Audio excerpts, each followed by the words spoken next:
Yeah, can you hear me okay? I just chatted you and you want to make sure sound is good. You might need to speak up a little bit though. You're very low. Yeah, he says yes. So we will carry on.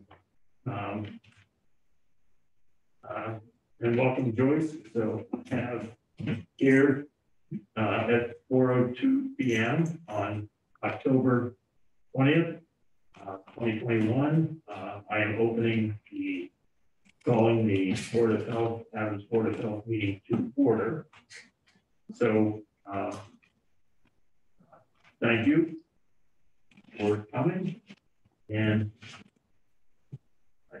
we have an agenda, printed agenda here. I mean, I can pull it up on that. Does anybody else need one? Yeah, and if you have one here. Thank you.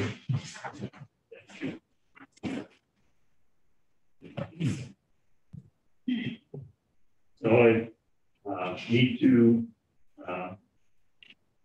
give the waiver for our hybrid meeting in person or virtual participation in this meeting is allowed by Chapter 20 of the Act of 2021, suspending certain provisions of the open meeting law and general law. Chapter 30, Section 20, the Zoom information is given below, is given on the agenda. This meeting will be recorded as you heard. If anyone is having trouble accessing, I also put my cell phone number on the agenda so I can be called. Let's start. Open the floor for public comment. Is there anyone from the public who would like to say? I do not hearing none. We do not have a public hearing, so I am going to move on to approval of the minutes from September 9th and September 15th, both of which have been provided to us.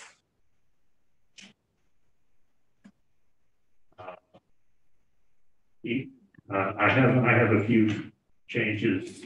Yeah, September 9th, it lists me as the vice chair, and I'm not the vice chair, and I also was not present. Oh, really? Yeah, because it was Thursday when I had I left. think you showed me that on the last one too, and I just never fixed the newest one. All right, so Grace is vice. And you're not present. Correct. On the 9th. On the 9th, I was not present. Okay. Was working. And I believe in the public comment period, I rewrote that Dr. Rhodes opened the floor for public comment on any issue not related to the proposed mask directive, as the floor would be open for public comment periodically through that agenda item. Okay. So you'll send, that sounds I fine. will, yeah, I will send it to you. Okay. And then the first big paragraph on page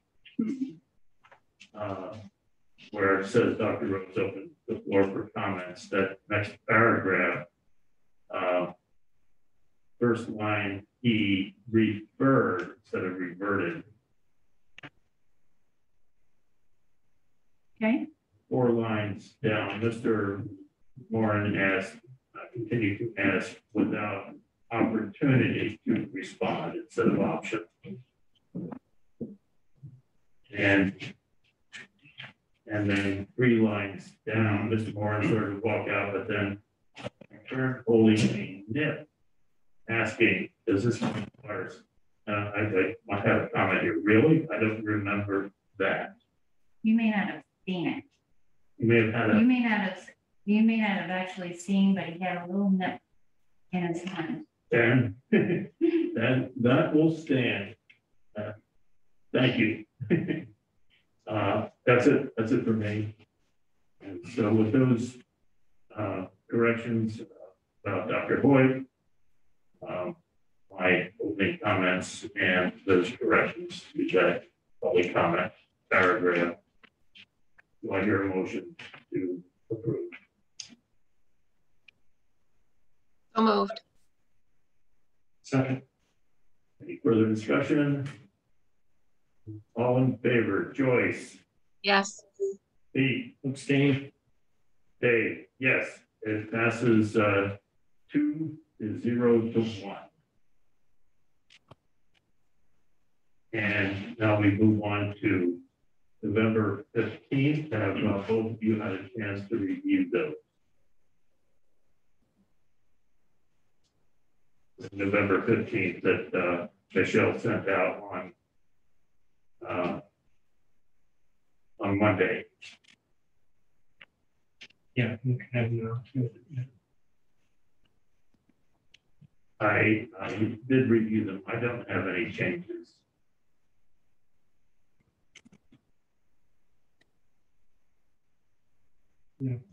Oh. Do I have you correct? Yes, I do. Yes. And I was there. And you were there. What date was that one? Great. Again.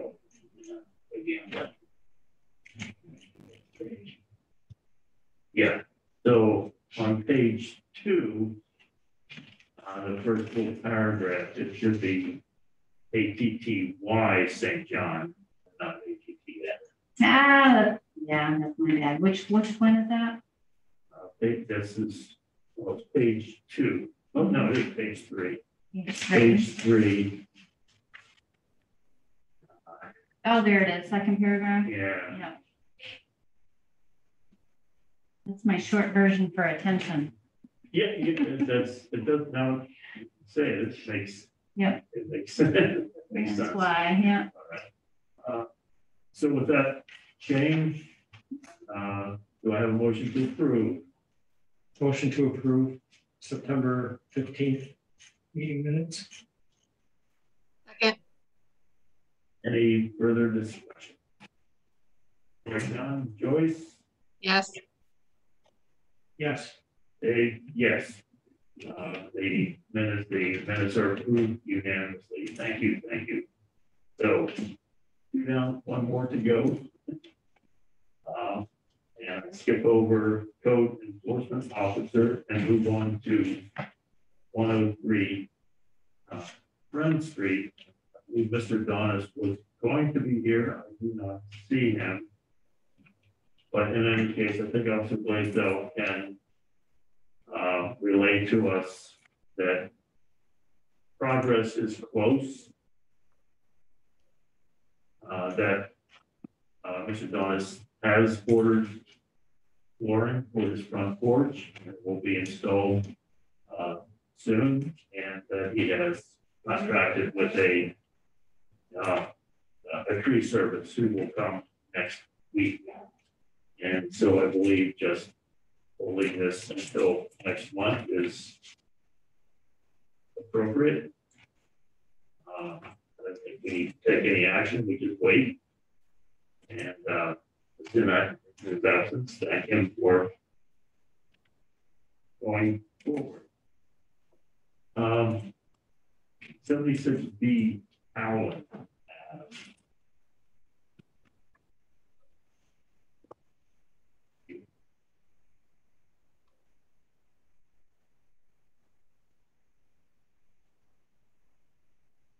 You said that you spoke with the occupant, nothing has changed, only kitchen heater works. Advise the occupant to contact Berkshire County Housing Authority, regional housing authority, as well as community legal aid. And so again, we will keep that open on the agenda. 25C Pleasant Street. There's been no change in that case. The last Officer Blaisdell contacted them was 9/28. He has left a voice message recently, but there is no change, so that will remain open. And then we have 80 Friend Street. I think this is, I'm supposed to have a neighbor here, but in his absence, we want to discuss that property at all. I mean, I think there are issues we can at least say something. We can either, well, he doesn't get out of work at 4:30. Did he email you, as he said he might? Oh, I did not get any, but Okay, so we can either begin the discussion, or we can put that to the end of the business and discuss the other two matters of the business. that would be absolutely fine by me. So do I have a motion to postpone 80 Front Street to the end of new business or further as appropriate? Or Yeah, motion to amend the agenda.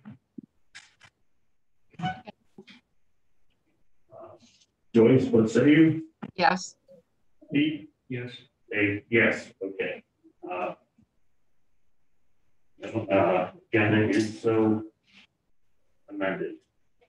Going down to the next item of new business, a cannabis tab for our website. We kind of put that off because of the all the discussions and actions on COVID. But I think it might be time to revisit that. I mean, obviously, we have sections on our website regarding smoking, vaping, and having information on cannabis would be, I think, helpful. Either of you have thoughts on that?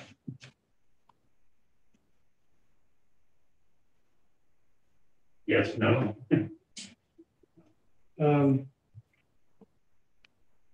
Yeah, I think, I don't think there's an issue with providing information, so I would be fine.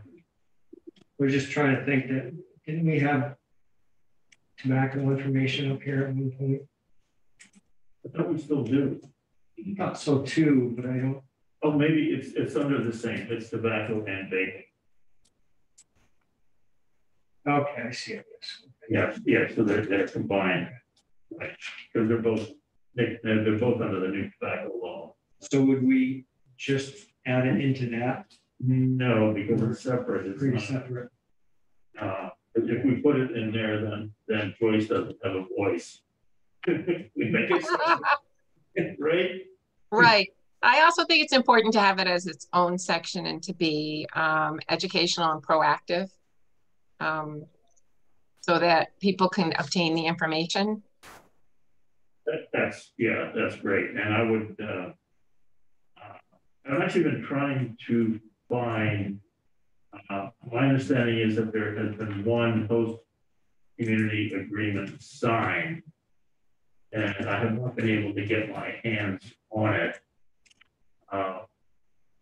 The reason I say that is that there is possible taxation, community impact fee, which is, I mean, obviously, impact also includes public health issues like addiction and so forth. And so I think for us to understand what is going on, there is, like I said, there's one enterprise which has signed a host community agreement, and I would be grateful if we could take a look at that and see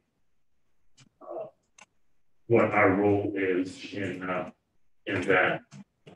So, any other thoughts?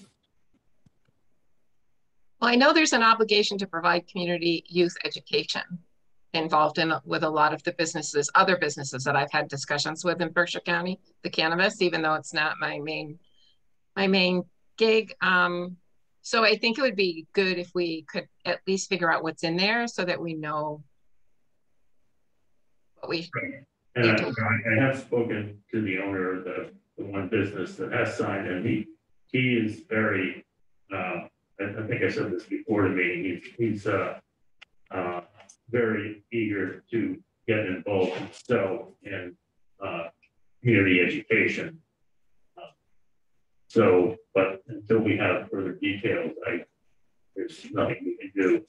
But may I then just kind of consider putting together a couple documents regarding cannabis, and we'll look at them in our packet for next meeting, unless somebody else wants to do it.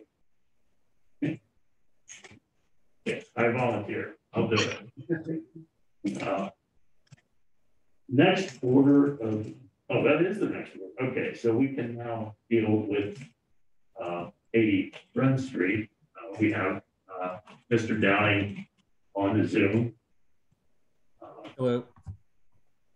Hello. Thank you for joining us. Thank you. Thank you for having me.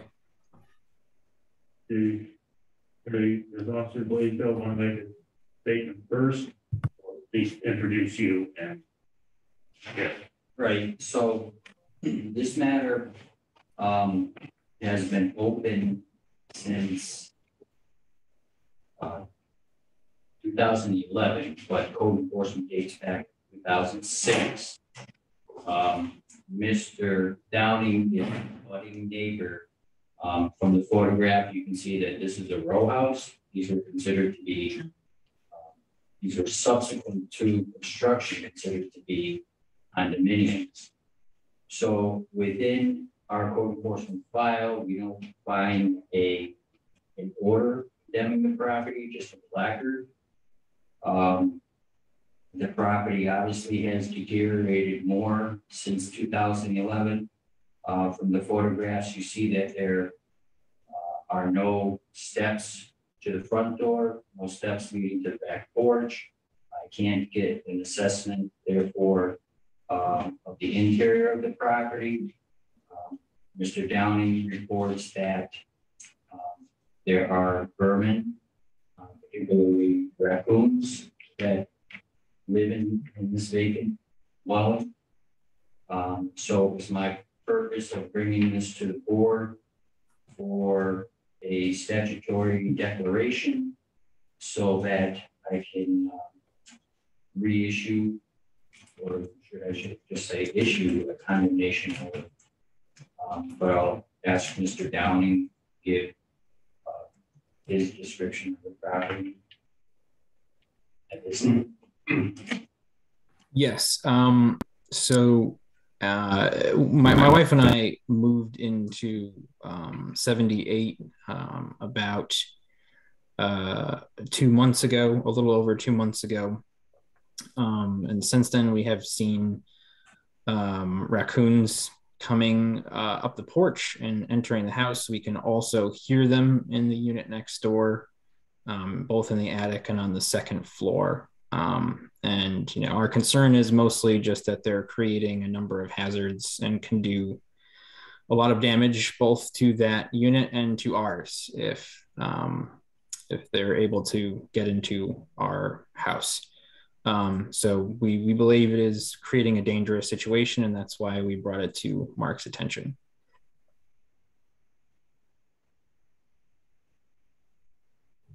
Thank you. Okay, so the board will be charged with declaring the property to be unfit for human habitation, or that it is or may cause a nuisance, and or that it is or may be a cause of sickness or home accident to the occupants or to the public. So again, referring to the photographs that I take, we have public accessibility. You do see that there is no front steps, and therefore that's an unsafe egress. From the back side of the property, you do see broken and open windows.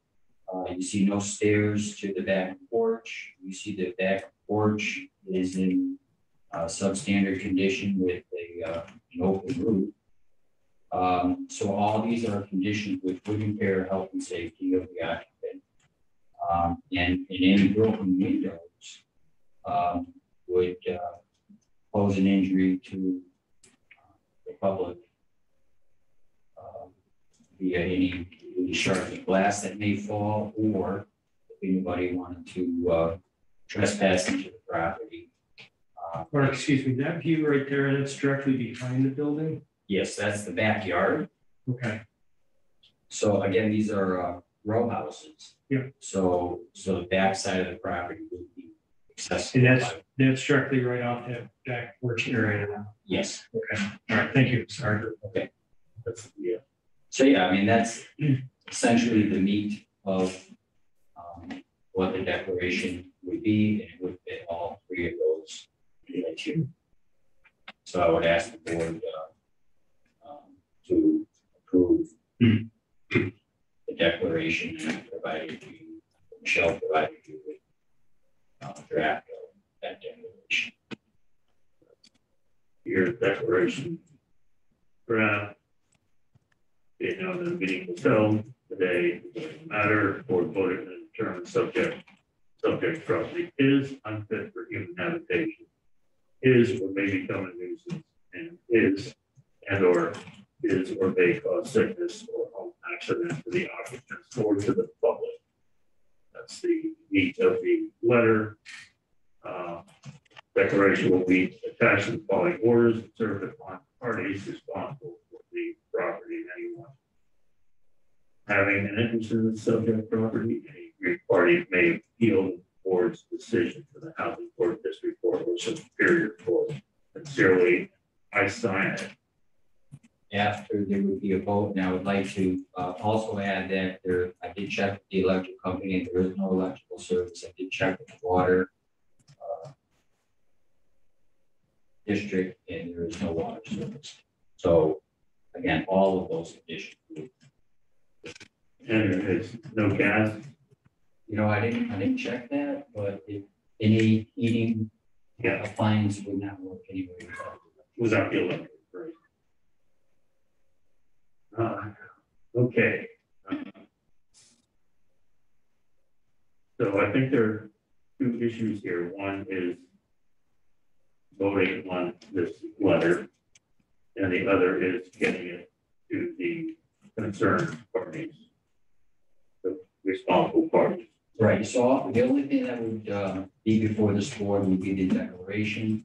Following the declaration, I would then write the order. And then this declaration would attach to that order. There are 4 parties. The deeded owner has passed away, and there are 4 heirs or potential heirs to this property. So all of them would be served with the order in accordance with statute. And the order, and what is your order? I would issue a condemnation order. Okay. Emergency condemnation, just okay. Which basically means no one may live there, right? Right. And I mean, obviously, I would just sort of keep it the way it is. What next? Well, what happens next would follow the responsible parties' actions. So if we want to discuss potentials, then we can do that, or we can just wait and see what response we get from the parties, which is what I would. Yeah. So let's wait. Do I have a motion to approve this declaration? And for Officer Blaisdell to provide it to the responsible parties along with this order to condemn. Motion to approve the declaration as written. Second. Further discussion, questions? Joyce, what say you? Yes. Yes. Dave? Yes. So it passes unanimously. You have it. Oh, hey.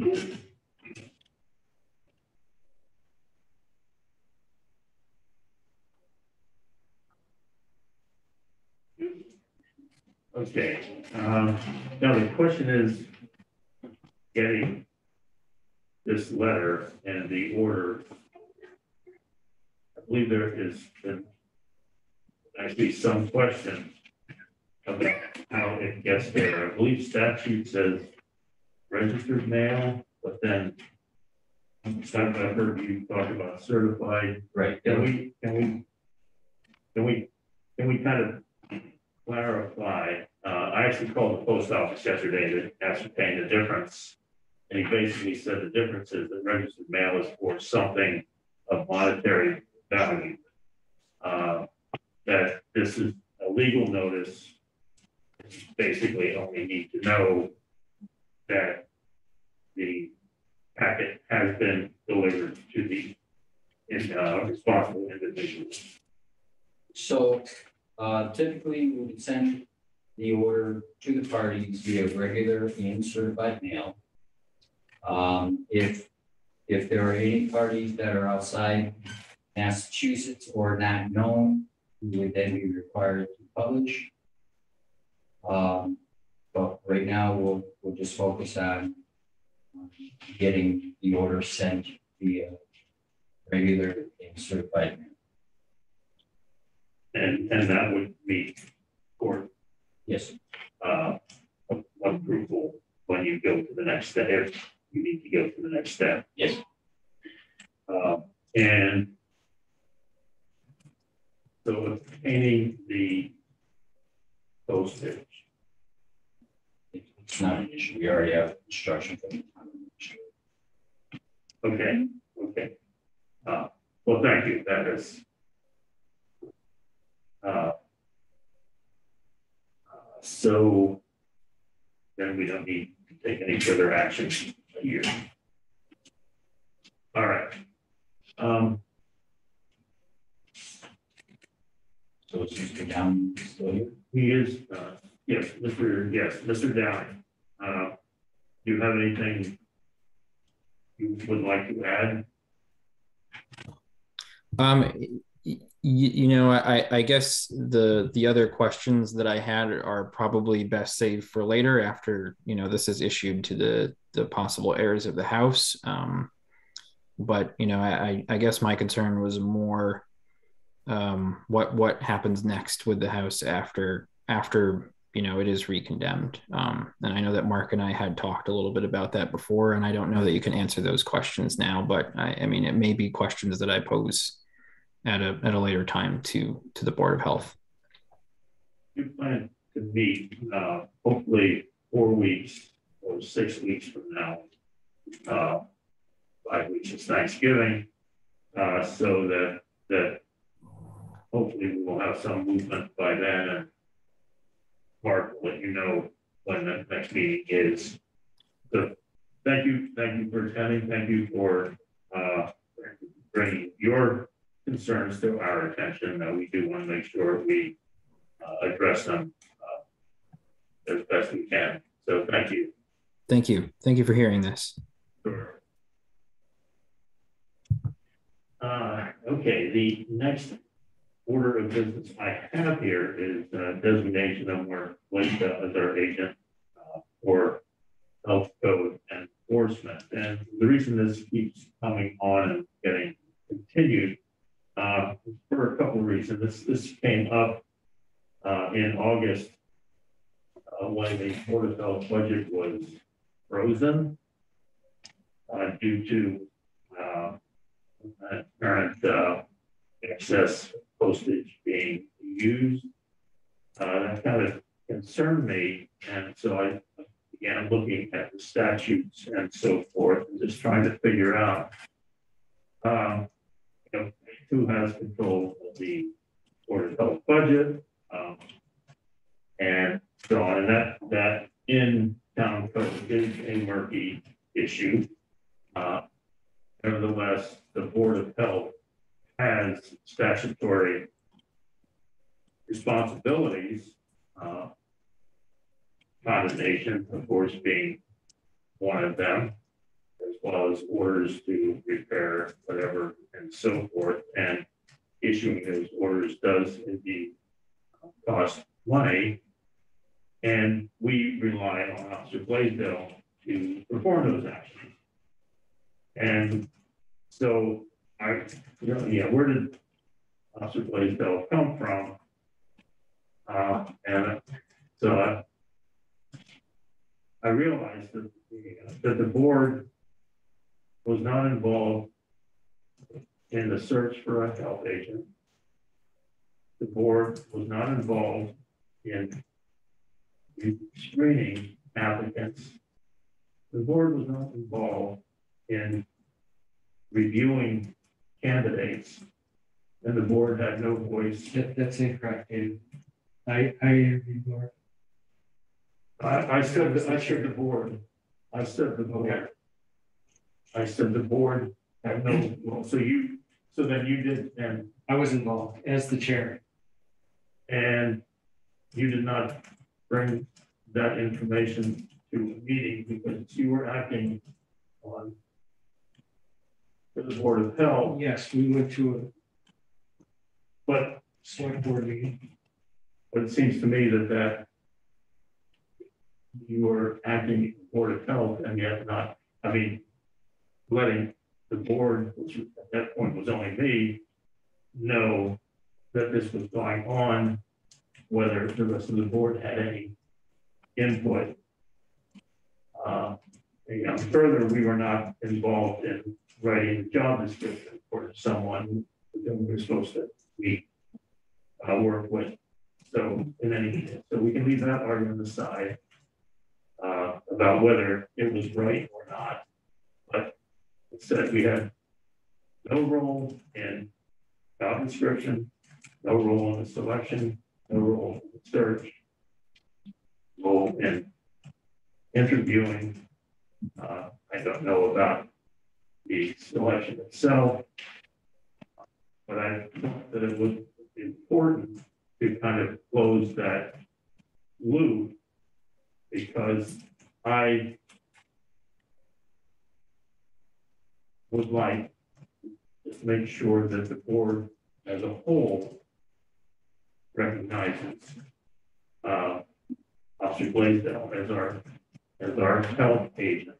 And as such, been trying to go back and forth with Attorney St. John, town administrator, and finally, we may have a meeting. There have been other meetings that have been canceled for reasons beyond my control.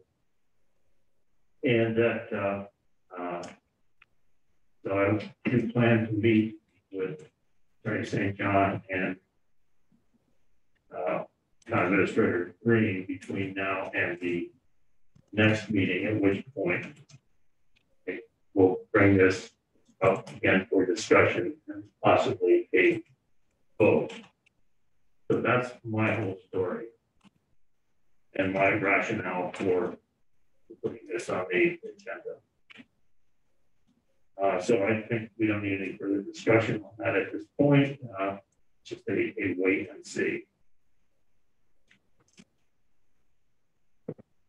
Going back to the agenda, local and county. Did I not put on here? Put on here the AFD, the FDA AFDO grant program. So I will put that on for something that dropped off when I wrote this one. I will put this on because it mostly deals with Mark. And I apologize for that. But so you know more about it.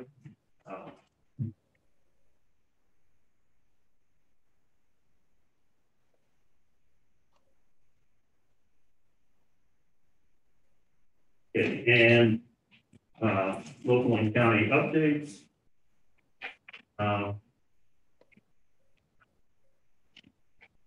We had the Health Association had an executive committee meeting today.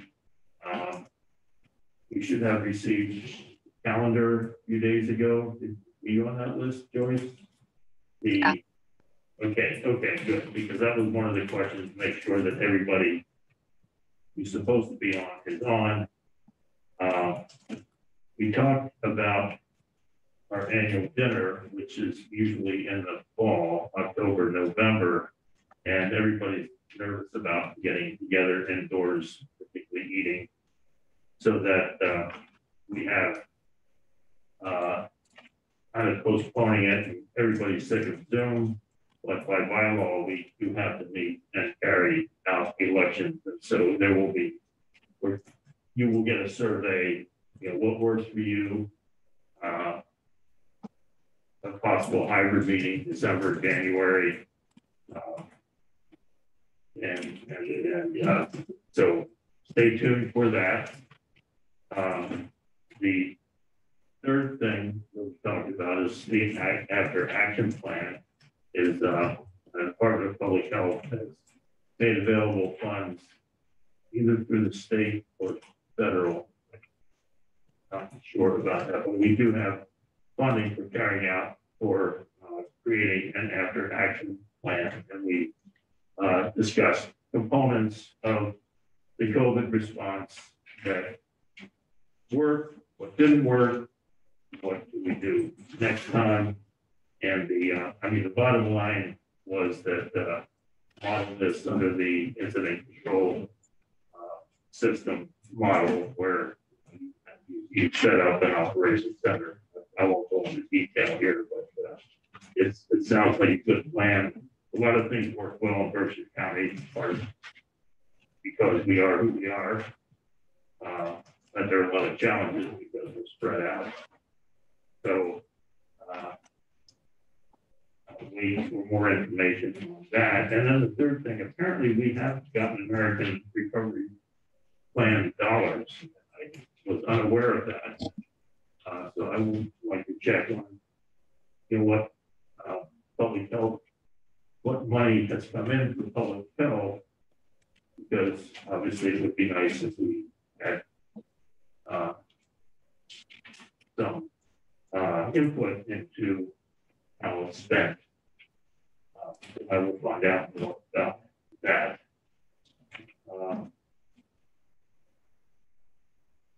The Berkshire Public Health Alliance Governing Board is meeting next month. We were hoping, it's their 10-year anniversary, we were hoping to meet in person with a cake. Not sure if that's going to happen this year after all, but and they are the ones who provide a public health nursing service.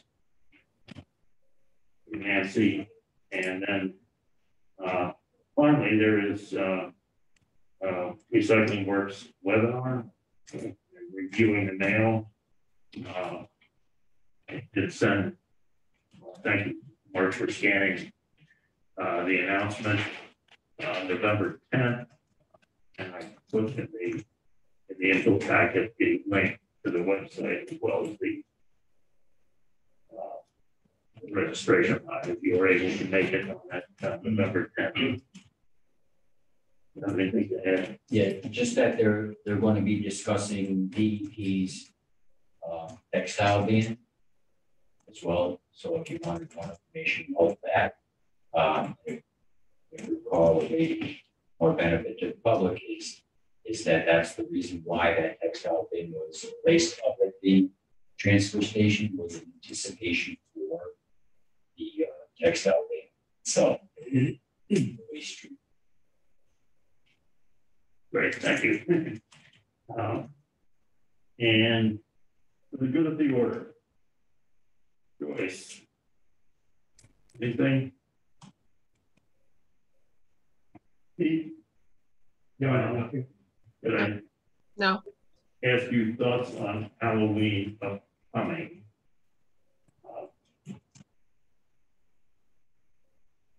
Yeah, I have not heard anything other than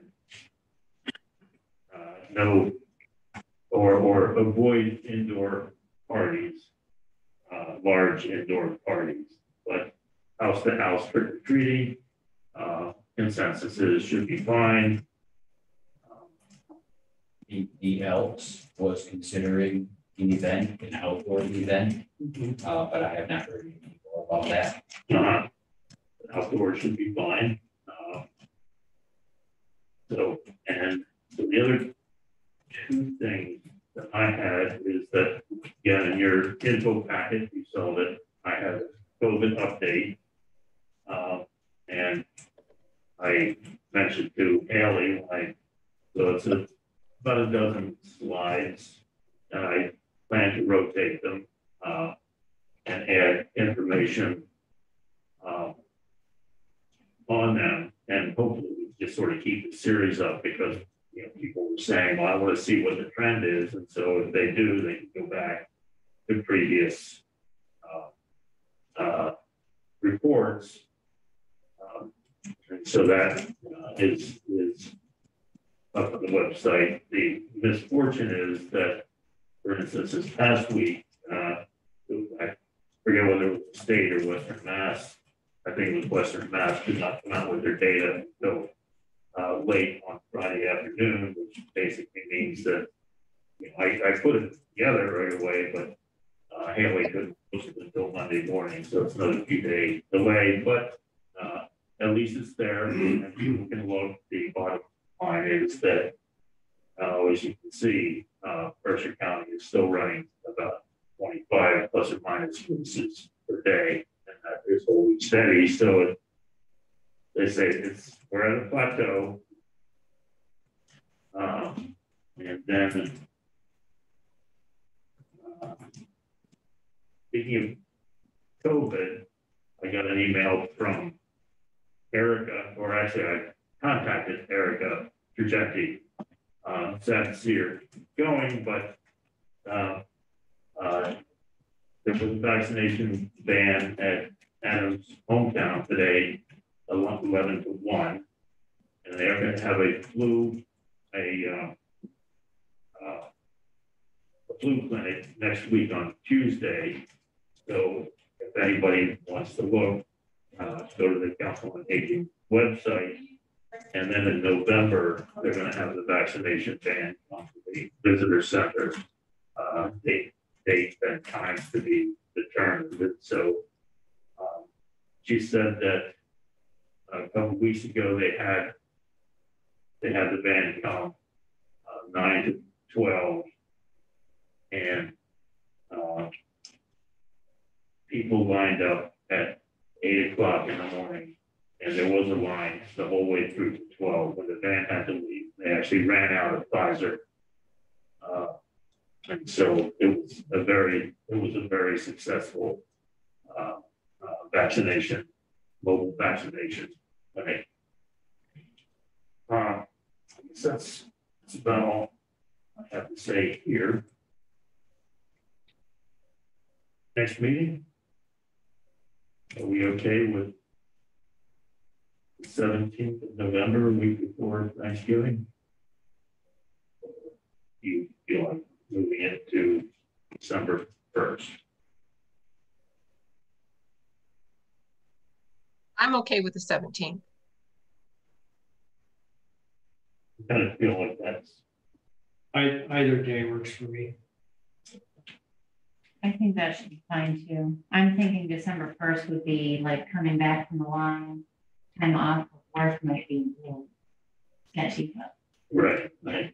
Yeah, let's make it the 17th. It's 4 weeks. Anything else before I sign off?